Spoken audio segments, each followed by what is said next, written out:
मगाची काँग्रेसचा तो तुम्ही घातलं तसं तो पट्टा पण घातला, एक आदर केला, मान ठेवला. आता उद्या नक्की फोटो येणार आणि तो फोटो येण्यासाठीच मी तो घातला. कारण आपण कुठे काय करतोय जरा इकडे तिकडे झालं तरी त्यांना मोठं आहे, कारण सांगण्यासारखं नाही. मग आपण काय करतोय ते मोठं करून दाखवायचं. दाखवा, काय दाखवायचं ते दाखवा. पण यावेळेला थोडक्यात वाचले, नाहीतर म्हणजे तुमची निशाणी काँग्रेसची आपली हात आहे भाग वेगळा, पण देशाने यांना बरोबर हात दाखवला होता. मी मगाशी राजूजींबद्दलची फिल्म पाहत होतो. तसं पाहिलं तर ते ज्या काळामध्ये राजकारणात होते, पंतप्रधान होते, किती वर्ष पाठी जायचं. मी तर काही तेव्हा सक्रिय राजकारणात नव्हतो आणि मला असं वाटतं आपल्यापैकी सुद्धा बरेच जण माझ्यापेक्षा लहान असतील, सक्रिय राजकारणात नव्हते. आणि आम्ही तर तेव्हा काँग्रेसच्या विरोधात होतो. काँग्रेस काय, मग तेव्हा पवारसाहेब सुद्धा काँग्रेसमध्ये होते. मी काँग्रेसच्या विरोधातली माझ्या वडिलांची भाषणं ऐकत ऐकत मोठा झालो. आणि मी म्हटलं मग बोलायचं काय. एक गोष्ट नक्की, जे पटत नव्हतं ते त्याही वेळेला बोलत होतो, आजही बोलतोय आणि उद्याही बोलेन. पण त्या बोलण्याला, त्या विरोधाला सूड भावनेने आम्ही कधी बोललेलो नाहीये. आजचा आपण जो दिवस साजरा करतोय, साजरा म्हणजे राजूजींचा जन्मदिवस, सद्भावना, ही एका बाजूला सद्भावना आणि दुसऱ्या बाजूला सूड भावना. आम्ही नेहमी सद्भावनेच्या बरोबर आहोत. विरोध केला, जरूर केला. अगदी पवार साहेब आणि शिवसेना प्रमुखांची सुद्धा मैत्री घनिष्ठ होती. काय दोघांचं नातं तेच सांगू शकतील. मैत्री, त्यांची मैत्री सुद्धा तशीच. आणि व्यासपीठावरती उभं राहिले का दोघंही बोलायचे एकमेकाच्या विरोधातही तसंच. हे मी तुम्हाला का सांगतोय की तरीही पवार साहेब काय, काँग्रेस काय, शिवसेनेपेक्षा जास्त दिवस सत्तेत होती. विरोध तर आम्ही कडाडून करत होतो, पण सूड भावनेने कधी ना काँग्रेस आमच्याशी वागली ना आम्ही काँग्रेसशी वागलो. याला राज्यकर्ता म्हणतात. मला एक आठवण नक्की सांगावीशी वाटते. 95 साली जेव्हा शिवसेना आणि भारतीय जनता पक्षाचं सरकार आलं, मनोहर जोशी मुख्यमंत्री होते, गोपीनाथ मुंडे उपमुख्यमंत्री होते आणि मी स्वतः साक्षी आहे त्या गोष्टीला. दोघंही घरी भेटायला नेहमी येत जात होते शिवसेना प्रमुखांना. बऱ्याचदा मी आजूबाजूला असायचोच, कधीतरी गप्पा असतील तर मी त्याच्यात बसायचो. पण निवडून आल्यानंतर, शपथ घेतल्यानंतर जेव्हा ते पहिल्या प्रथम मातोश्रीत आले, तेव्हा बाळासाहेबांनी तेव्हा त्यांना सगळ्या दोघांनी सांगितलं होतं, बाळासाहेब जोशींना पंत म्हणायचे आणि गोपीनाथजींना ते अरे तुरे म्हणायचे.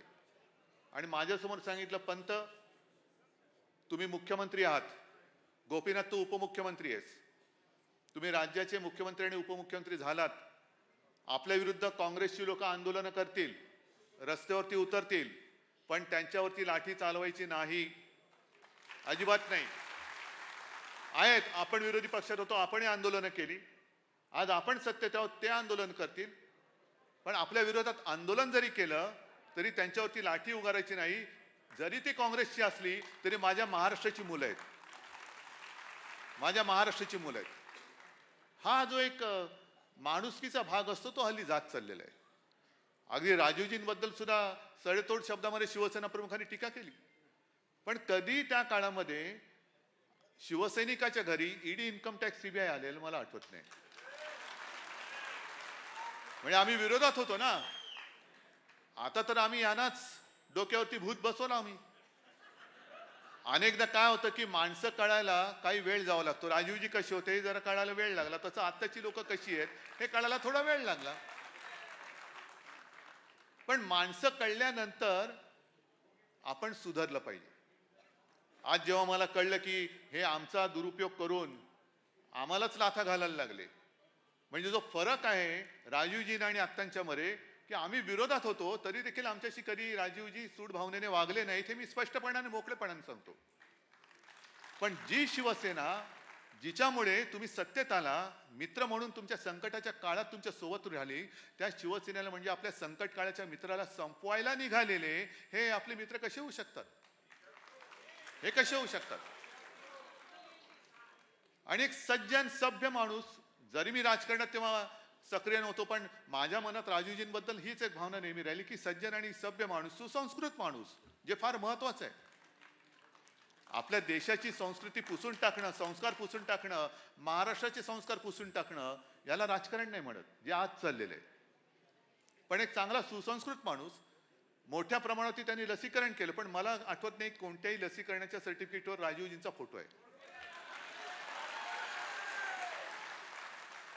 मला नाही वाटत कधी कोणत्याही समस्येकडे त्यांनी पाठ दाखवली. जसं मणिपूर पेटलंय, पेटू रे, जळू रे.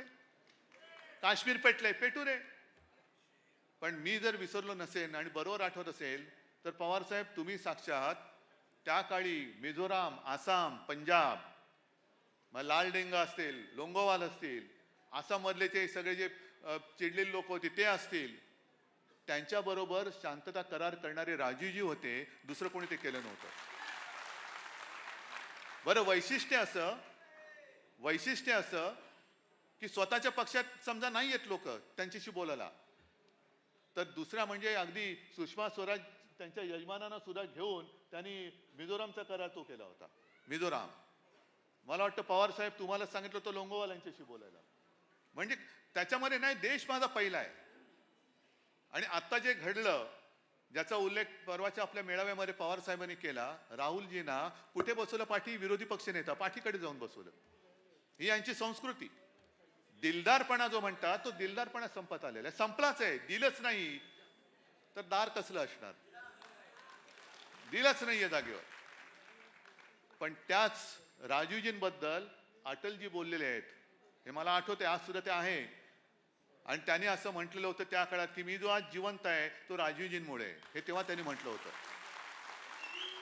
त्यांना उपचारासाठी परदेशी जायचं होतं, जाणं शक्य नव्हतं. राजीवजीने त्यांचं नाव त्या शिष्टमंडळात टाकलं, त्यांना तिकडे पाठवलं आणि त्यांच्या उपचाराचं संपूर्ण देखभाल त्यांनी केली. आणि मला असं वाटतं खर्च पण केला असेल.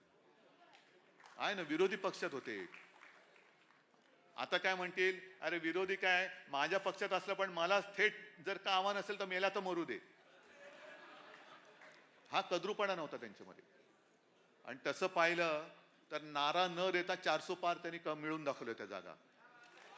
अबकी बार नाही, त्यांनी 400 पार केलं होतं. पण 400 पार केल्यानंतर एक मजबूत पकड होती. आपण नेहमी जे सांगतो ना, मजबूत सरकार पाहिजे, मजबूत. अहो, 400च्या पलीकडे गेल्यानंतर आणखीन काय मजबूती पाहिजे तुम्हाला? संविधान त्यांनी तेव्हाच बदललं असतं. पण मला एका गोष्टीचं खरंच त्याही वेळेला एक अप्रूप वाटलं होतं की एवढी सत्ता देशाने दिल्यानंतर या माणसाने काय केलं? सत्तेचं विकेंद्रीकरण केलं, पंचायत राज. आज सगळं मला पाहिजे. तुमच्या सोसायटी, हाऊसिंग सोसायटीचा चेअरमन सुद्धा मीच. कुठली बाग असले तर त्याचं सुद्धा अध्यक्ष मीच.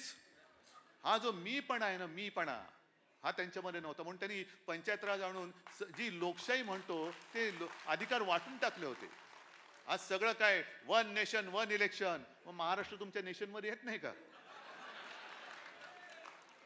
म्हणजे आता जे वर्षातही तू जो उल्लेख केलास, बदलापूर मधली घटना संतापजनक आहे, अत्यंत विकृत. पण तिच्याकडे कानाडोळा करायचा. आणि बंगालमधल्या कृत्याचं मी समर्थन करणार नाही. देशाच्या नव्हे जगाच्या कानाकोपऱ्यात जिथे जिथे महिलेवरती अत्याचार होईल तिचा निषेध नव्हे, त्या गुन्हेगारांना उलटे टांगून पुन्हा सुलटे करून फाशी दिलं पाहिजे.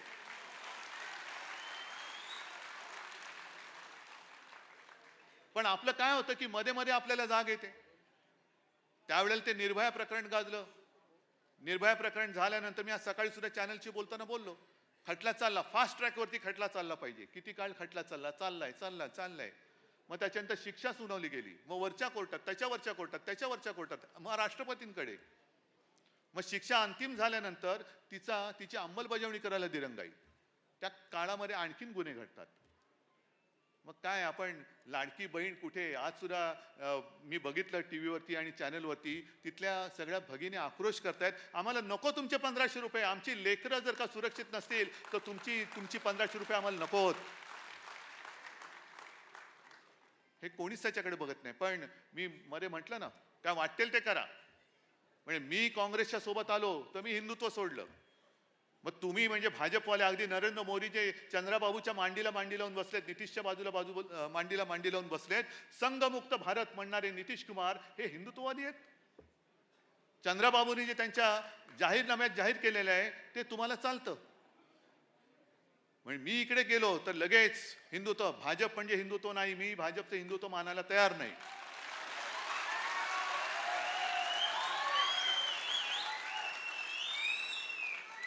आणि मग मध्ये जो एक त्यांनी शब्द काढला होता, म्हणजे मी ते वाचलं, आसामचे मुख्यमंत्री आहेत, त्यांनी आणखीन काय काय शब्द काढलेत, पूर जिहाद, हे जिहाद. तर पूर जिहाद, मग आत्ता जे भाजपचं चाललंय, कोणी या, अगदी गद्दार आले तरी चालतील, भ्रष्टाचार आले तरी चालतील, पण आम्हाला सत्ता पाहिजे. हा यांचा सत्ता जिहाद आहे, हा सत्ता जिहाद आहे. आणि या सत्ता जिहादच्या विरुद्ध आपण सगळे एकत्र आलेलो आहोत. प्रतिज्ञा घेतली, चांगलं आहे. कोणत्याही, मी आहे, अभिमान आहे, मी हिंदुत्व सोडलेलं नाही, कदापि सोडणार नाही. पण याचा अर्थ दुसरा कोणीतरी केवळ दुसऱ्या धर्माचा आहे म्हणून त्याच्यावर मी अन्याय करीन, हे माझं हिंदुत्व नाहीये, हे माझं हिंदुत्व नाही. आणि म्हणून त्या प्रतिज्ञेच्या शेवटच्या 4 ओळी आहेत, त्या इतर सर्वांना आपण जातीपाती धर्म बरोबर आहे, पण महाविकास आघाडी म्हणून निवडणुकीला सामोरे जाताना त्या शेवटच्या 4 ज्या ओळी आहेत, आपापसात आम्ही भांडणार नाही, या आपल्याला सुद्धा लागू आहेत. आणि मला खात्री आहे, एकदा आपण करून दाखवलेलं आहे, लोकसभेत करून दाखवलं आहे, अजून पुरता सुपडा साफ त्यांचा झालेला नाही, तो या निवडणुकीत करायचा आहे. आणि आपल्या देशाची जी ओळख आहे, जी आपण आज राजूजींमध्ये बघतोय, की एक सभ्य, सुसंस्कृत, सज्जन माणूस, ही आपल्या देशाची ओळख. आपल्या देशाला संस्कार आहेत, महाराष्ट्राला संस्कार आहेत. आणि हे संस्कार जपण्यासाठी आणि ते संस्कार पुढच्या काळामध्ये अधिक दृढ करण्यासाठी आपण सगळे एकत्र आलोत, एकजुटीने राहू. आणि एकजूट आणि जी वज्रमुठ आहे, त्या वज्रमुठीने आपल्या देशावरती आलेलं आणि येणारं संकट हे कायमचं संपवून टाकू. एवढीच एक मला असं वाटतं, राजूजींना आपण सद्भावना म्हणून एक अभिवादन करूया. तूर्त मी इथेच थांबतो, आपली रजा घेतो. जय हिंद, जय महाराष्ट्र.